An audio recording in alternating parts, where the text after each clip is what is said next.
After a 6-year gap between their last studio effort and the departure of founding band member Rostam Batmanglij, indie pop heavyweights Vampire Weekend are back with their long-awaited 4th album. Here are 5 interesting facts you might have missed on Vampire Weekend's latest project, Father of the Bride. Although throughout the majority of the recording process, Ezra and company kept the details surrounding their new album under wraps, he did, however, reveal a working title for the record in early 2017, MITSUBISHI Macchiato. At this point in the recording process, the record could have actually been not one, but 2 23-song albums, according to Koenig. I actually thought it might be like 2 23-song albums, which obviously, speaking of Wayne's World 2, I was like, maybe we drop Father of the Bride and Father of the Bride Part 2. Right. Although some tracks didn't make the final cut of the record that we have today, when asked about his influences for the project, Koenig cited 2 unlikely sources. One being Kanye West, who inspired him to work with a wider variety of musicians on the album, and the other, country pop star Casey Musgraves, who Ezra has revealed heavily influenced his approach to songwriting on Father of the Bride. It's become the song of the summer for most Vampire Weekend fans, but the charismatic lead single, Harmony Hall, has way darker undertones than most fans realize on first listen. When you break down the lyrics of the song itself, it becomes clear that Ezra is singing about the growing turmoil in the American social political climate. Harmony Hall specifically seems to address the resurgence of hate groups within high-class American universities, such as the Ivy League schools that Vampire Weekend once attended. Voices won't sing, singers harmonize till they can't hear anything. Lyrics like "anger wants a voice, voices want to sing" can be interpreted as the reactionary anger of those hate groups in the United States. The following, "singers harmonize till they can't hear anything," may also be a reflection on the act of surrounding yourself with people who agree with your ideas until one forms the likes of an echo chamber.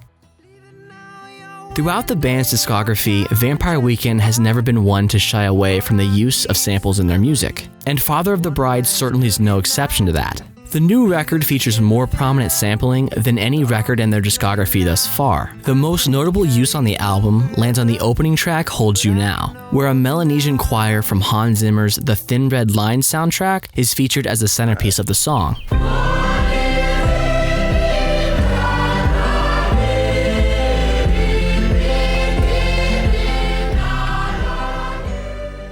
Other notable uses of sampling include S.E. Rogi's Please Go Easy on Me on Richman, and the legendary Japanese musician Haruumi Hosono's Talking on 2021.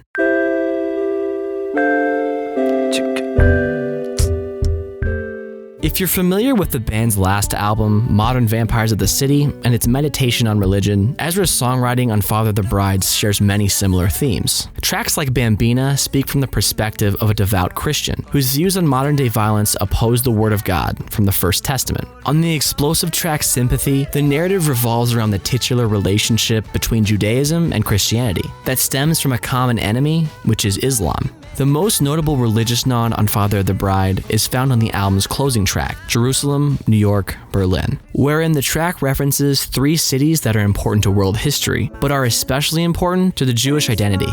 Jerusalem is the holiest city in Judaism. New York is the de facto capital for diaspora Jews, and Berlin serves as a reminder to the atrocities of the Holocaust. Ezra references the 3 cities to reflect on the significance of what it means to connect with something bigger than yourself. Jerusalem, New York, Berlin. With the final track listing featuring a sizable 18 songs, Father of the Bride features the most diverse range of musical influences ever on a Vampire Weekend release. Musical styles explored throughout the album include rock, art pop, R&B, soul, country, folk, and the band's usual Baroque pop. The album's wide range of musical styles has been compared to the likes of the Beatles' iconic White Album. Fans have also picked up an interesting connection between Father of the Bride and classic rock in many of the lyrics throughout the album. On Flower Moon, Ezra references A Simple Twist of Fate, which could be interpreted as a nod towards Bob Dylan's song of the same name. On Spring Snow, he drops the line Here Comes the Sun, possibly referring to the popular Beatles track. And on Married in a Gold Rush, the lyrics referencing a midnight train can be seen as a callback to the infamous Journey track, Don't Stop Believin'. What was your favorite song from Father of the Bride? Let us know in the comments below. And if you like this video, please throw us a thumbs up and subscribe for more music-related content. If you'd like to support the channel further, consider becoming a patron. And as always, thanks for watching.